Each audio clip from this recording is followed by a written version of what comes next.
morning everyone. I'm sure you'll recognise this M3 and you should by now recognise this race circuit. Well, you might not, I haven't really shown you much of it, but that is Snetterton here in the heart of Norfolk. Now, I have been out in my M3, I've been driving that a little bit, but this is not what this video is about. No. Today's video is about something a little bit different.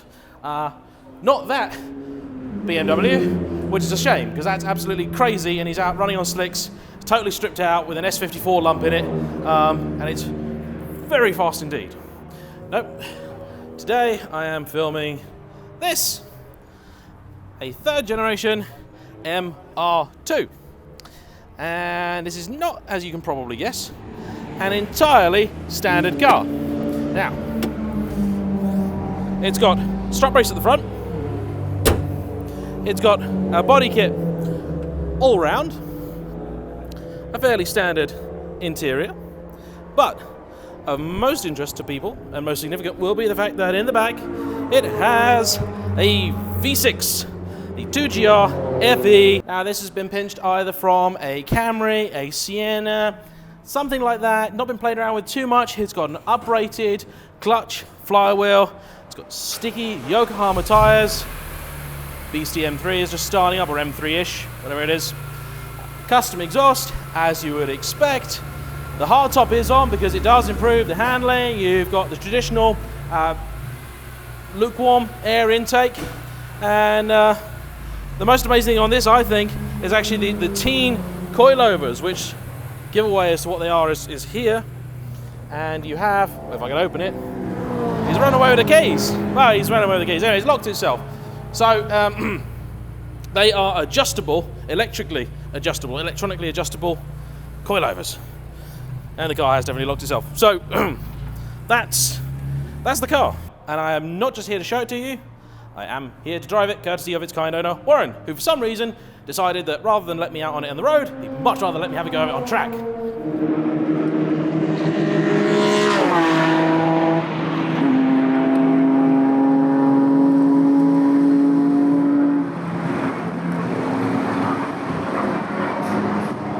First thing to point out, I have never in my life driven a Mk3 MR2, or as it's known in some parts of the world, the MRS, MR Roadster, whatever you want to call it. Never driven one. So if you're hoping for a comparison with that car, I'm sorry, but I will be unable to give you one. Now I've just spent all morning tootling around in my 625 horsepower track prepped M3. Oh, so this is going to be a bit of a different experience, and as you could tell, I sometimes make a mistake. This car has had the conversion done by a company in the UK called Woodsport. They are basically the specialists in doing these. I was supposed to do a Mark II V6 conversion earlier in the week, but unfortunately the weather put paid to that, so I was hoping to do the Mark II first, then this. But anyway, you should just have to wait and see that. Now, the first thing that strikes me getting in this car is how low to the ground I feel and how keen to turn in it is. Also how weirdly off the pedals are. The throttle pedal is not at all where I expect to find it. So hopefully I'm going to see whether I can get used to that or whether it's something I'm not going to be able to get around. That car sounds pretty meaty. I don't know if there are any form of electronic aid in here, but I'm going to make the assumption that there is not. Revs up very keenly and easily thanks to that lightweight flywheel. And I must just say a massive thank you to Warren for lending me this car, who's done it simply because he enjoys watching the channel and he wanted to know my opinion. And wow, that's loud! Yeah, it's about 120 there. Whoa, she's moving. She moves around quite a bit now. Being a manual, of course, that means I can screw things up as well. I can damage the clutch, I can damage the engine, I can do all sorts of bad things. Now it feels like I'm going quite quick, and actually I'm going at a pretty decent leg. Oh, it's such a nice sound. It sounds like the sort of car that I'm going to get black flag for noise in, but not at all. Now, this hardtop does make a big old difference to the handling, because he said he went out I believe at Goodwood with the car, somewhere like that, and he was driving most of the day with the roof on. It was nice and sunny, so he decided to take it off, and then spun the car straight away, because it did make a really big difference.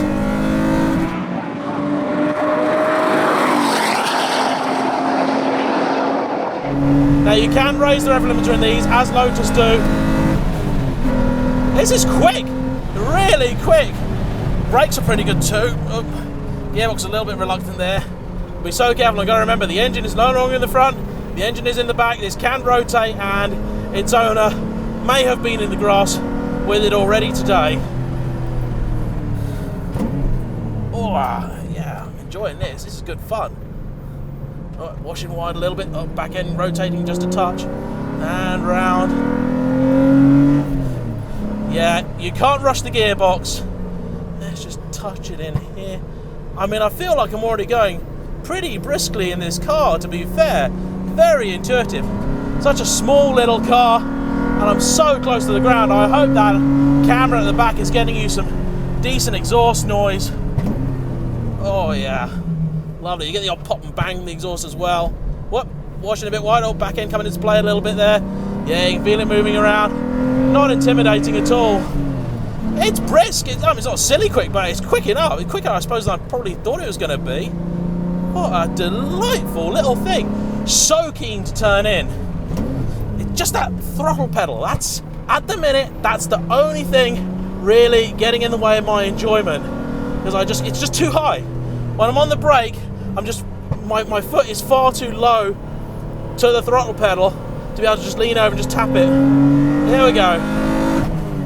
Yeah, just take a little bit more time to change. That wasn't a very smooth change, but I'll do my best. 110 mile an hour, 115, 120, 125 on the brakes. And yeah, we locked it up there a little bit, revved it a little bit.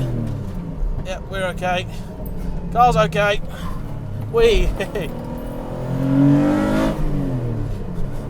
He's okay. And these Toyota engines are very, very durable.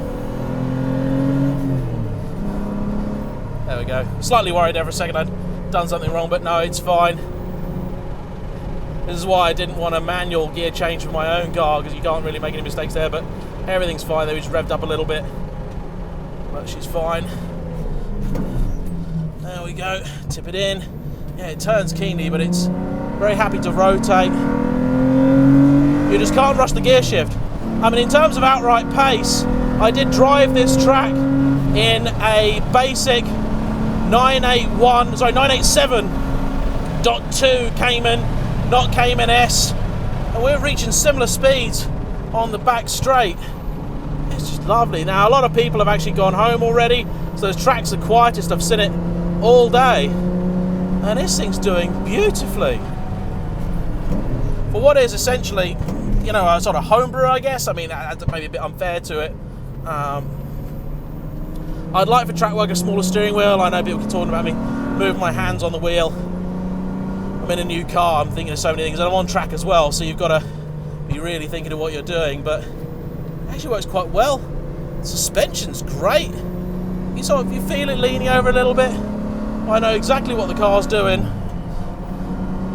and it's wonderful. It's a 5-speed box from the MR2 Turbo. It's a very strong box as well, actually. But this is just really enjoyable. And these cars can be had for relatively little money. There we go. Let's do this. It's brake. I don't know what's going on there. Just refusing fourth. Not sure. There's a multitude of things that could be going on there. It's third, easy enough. Maybe a bit too heavy on the throttle there again, because the pedal's not in the right place. It's not doing quite what I want it to. But this is a absolute delight. Brakes are good. The brake pedal is absolutely fine, and I'm driving this car at a fair lick. It's very intuitive, very easy to get in, and you know, I'm not going at the same pace that I was in the M3, but I'm not far off of it, actually. It's just down the straight, so it's lacking a little bit, but that's fine for a car with literally half the power. It's lovely. An Elise coming up behind us.